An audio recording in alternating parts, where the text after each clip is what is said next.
12. The Troop of 9. They'd been travelling for hours. The moon was high and the path hard to follow. Pippi stayed close to Felicity and nudged her unhelpfully. Georges brought up the rear, with Gus in front of him. These two were becoming good friends, in a symmetry typical of this simple world, thought Felicity. The oldest and the newest, tradition and new beginnings. Many of the followers had decided to stay in the temperate north. The matings would go on for many weeks, and Reuben had suggested politely to each and all that a different way of supporting the quest might be to support the old world's traditions, and honour the contests with their presence. He realised he needed to condense the quest group for speed and efficiency. Looking at the newly shrunken group, Felicity wished Reuben had consulted her. How could they defeat a small army of TOXICS with just 9 members? Furthermore, what was Reuben thinking of taking along 2 saplings, Scrat and Little Green? The only decision that made sense was the one to include Wolfgang. She couldn't remember when she'd named Lupata 4000th Wolfgang, but everyone adopted the name instantly. Felicity, this group that Reuben has accepted make a good team, said Pippi, hearing Felicity's anxious thoughts. Thorn may look small, but he will grow, and a thorn is not to be underestimated. They are the enharmonics of the Lupata. Little Green has the promise of immense powers. All happens as it should. Even Wolfgang was probably supposed to join the quest. Would you like to know the strengths of the team? She added. Yes, please. I have some idea, but I'm not entirely sure. Well, as you know, Reuben has agility, amongst his other attributes, Pippi said, laughing. And Georges his immense strength and knowledge of the old ways. Gus has his spines and his ability to understand all languages. Sib has vast geographical knowledge, and his kind have a special relationship as messengers for the aquatics.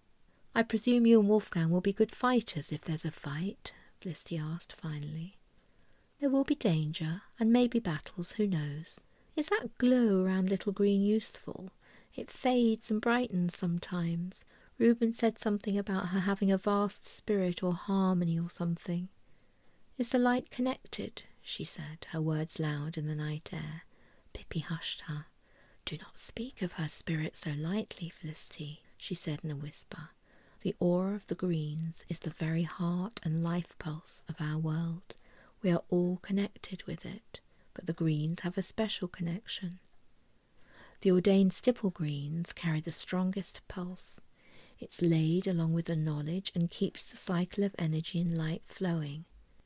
They are the most spiritual of our world, and their light shines out in the darkness. Do you see how Little Green's glow lights our path, along with the moon? Yes, said Felicity, it was true. Little Green's phosphorescent glow shone ever brighter, but it dims when Scrat chatters.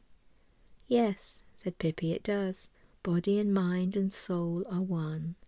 Scrat drains with his chatter, but the strength of Little Green's light suggests a young Green of great importance. The loss of her family will have further dimmed her light. Finally Reuben stopped marching. They were far from Thornton now.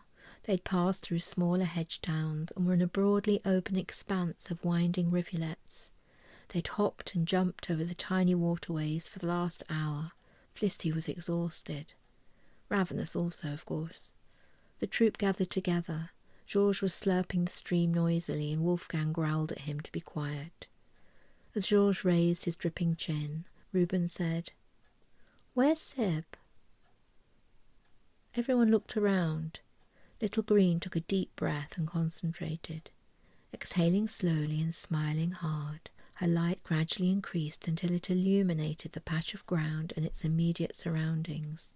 Looking behind her, Felicity could see Gus' 3-pronged shape and Georges' huge head, with little clouds of steam emanating from his nostrils in the damp night air. She, Pippi and Scrat stood close to Reuben.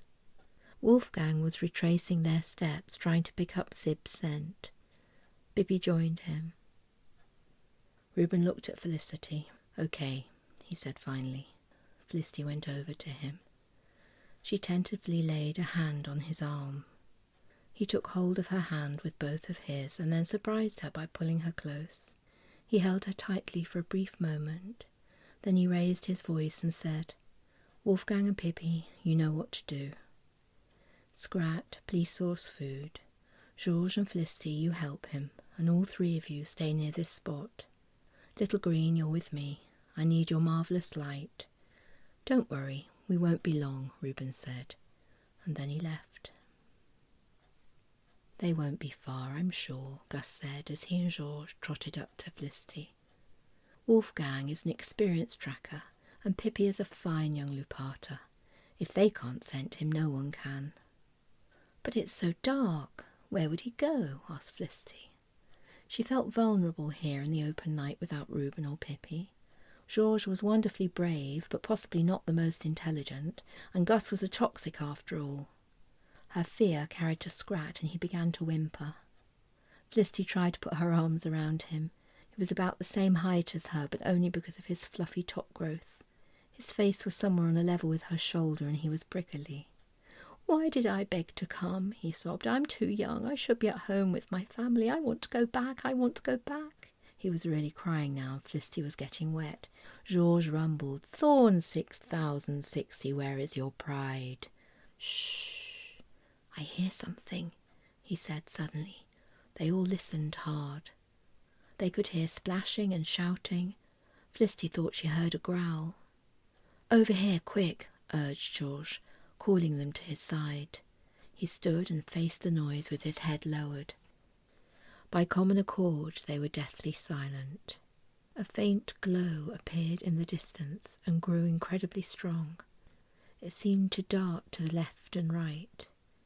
With it came shouts and splashes, and finally, arriving in a chaotic bundle, came Little Green, with Reuben holding one of her outstretched branches.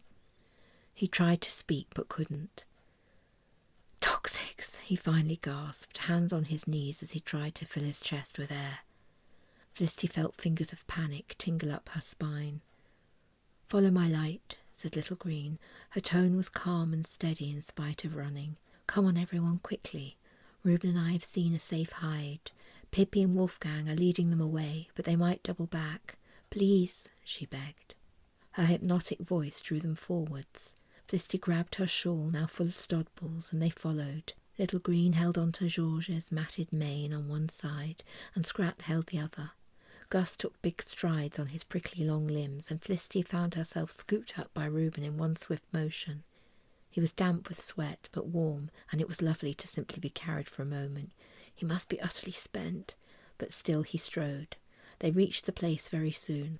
It was a meeting of streams that overlapped as the ground rose and fell, except it was cleverly hidden from view by some large bushy ferns. Reuben said, "This is not brilliant. The toxics may find us, so be prepared.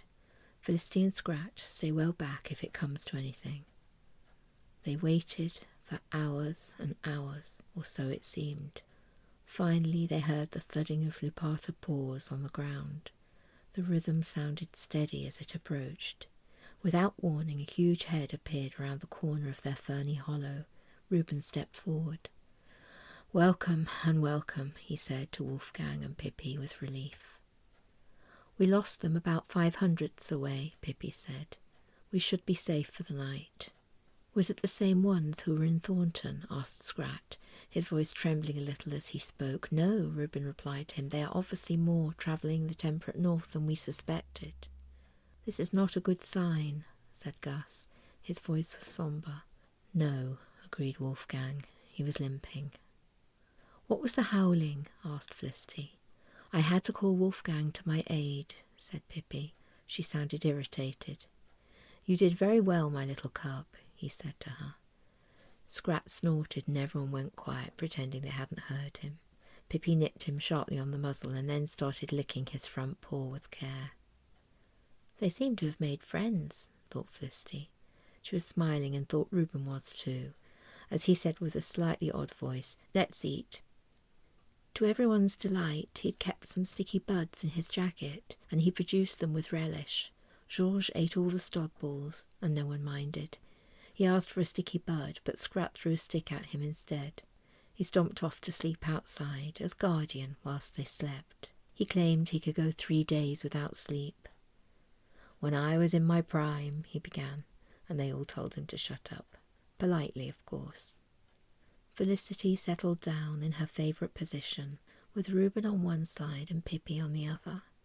She lay quietly, hoping they would reach the shore tomorrow without further toxic scares.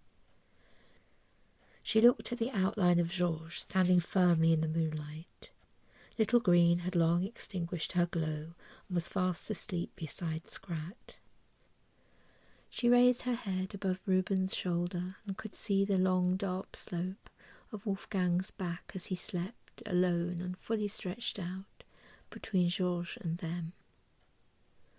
"Tomorrow I shall think of a better name for Little Green," she thought. The moon passed over the top of their shelter and slowly sank out of view. A rustling in the ferns told of a night creature snuffling for food by the water.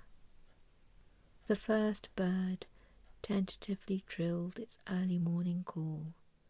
Felicity finally fell asleep.